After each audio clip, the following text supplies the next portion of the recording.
Reader 5 and 6, it's me, Mr. A, back with story time for another day. And we're going to carry on with Tom's Midnight Garden.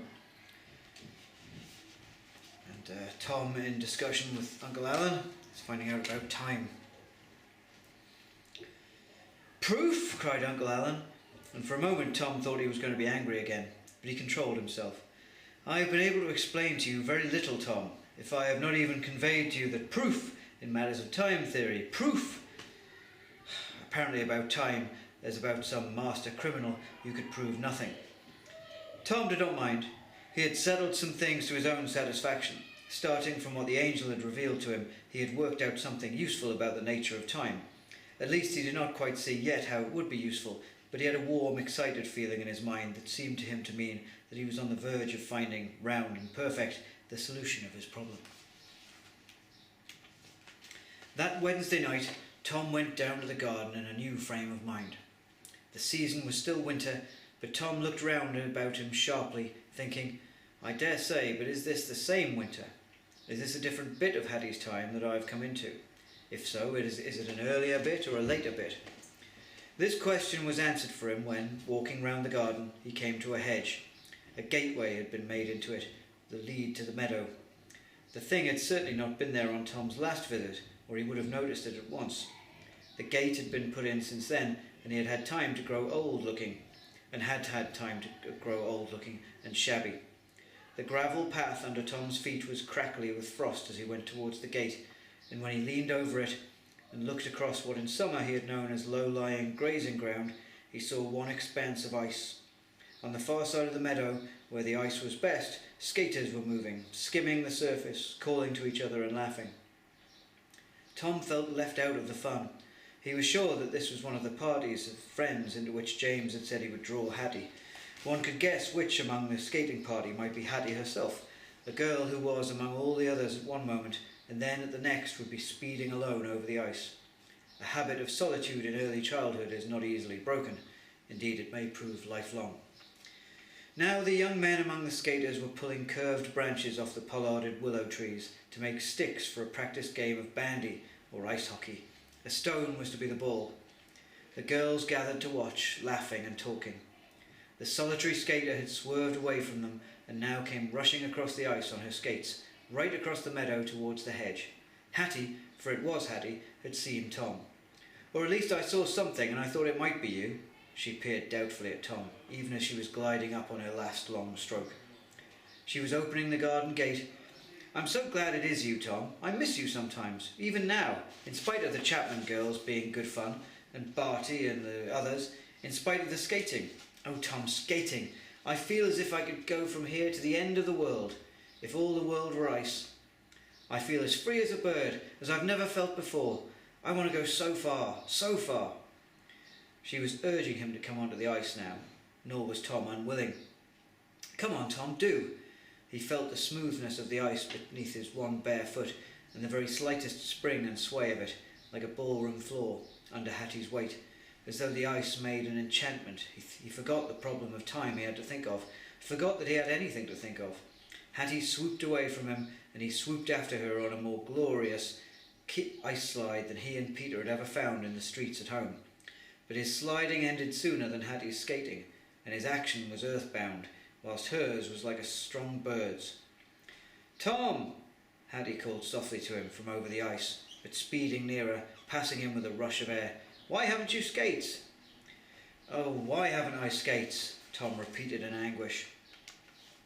For all the skates he had ever used had been hired ones at the town ice rink, and his uncle and aunt would not have skates, he was sure, and they would think it very odd if he wanted to buy skates in a great hurry in the middle of summer. Then, like a brilliant icy light, came an idea into Tom's head, one of the most daring ideas he had ever had. With outspread arms he begged Hattie to stop skating and listen to him, and she did. Hattie, where do you keep your skates? When you're not using them, I mean. In the boot cupboard in the hall. At the end of the winter I oil the straps and grease the blades and wrap the skates up in paper, and they go on to the top shelf of the cupboard. There were no skates in the hall cupboard in the daytime, Tom knew. Nothing on the shelves but the things that the ginger-bearded tenant used for the care of his car. If Hattie had kept her skates there, then, of course, When the Melbournes had all died or moved house long ago, her skates would have been turned out of the cupboard, perhaps to be sold or given or thrown away. Anyway, they would have been lost to him. Before Hattie had finished explaining about the boot cupboard, Tom had decided that it was quite the wrong place for her to keep her skates. She needed somewhere dry and safe, of course, but above all, somewhere secret. "Hattie, will you promise me something?" "What?" "Will you promise first?" "I can't promise anything that's wrong or dangerous."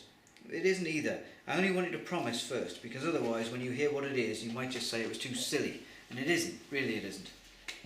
"Well, tell me, and then I'll promise if I possibly can." Tom had to be satisfied with this, so he said, "Well, I only want you to keep your skates, always, when you're not using them, in that secret place you showed me in your bedroom cupboard under the floorboards." "There?" said Hattie, as though it were a very long time ago since she had needed to think of that place. "But that is silly. Why ever should I keep them there?" "Promise," cried Tom.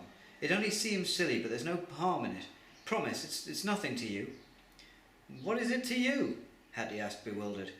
"It's too long to tell you now, but promise. Promise on your honour, always to keep your skates there, when you're not skating, in that secret place. It still is secret, isn't it?" he added with a sudden fear. "The only person I ever told was you," said Hattie. "But Tom, promise on your honour, as you said you would if you could." Tom insisted and saw that he was winning. "I don't understand, but all right, I promise. I promise on my honour."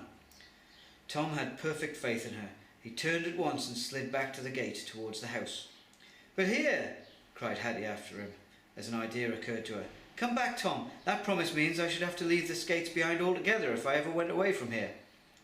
That was quite true, but Tom did not stop. He heard Hattie's cry as he went, and he also heard the more distant shouts of the skaters calling to her, asking what she was doing all by herself by the garden gate, calling her to rejoin their sport. He ran into the house and upstairs, took away the bedroom slipper, wedging the front door of the flat, and shut the door.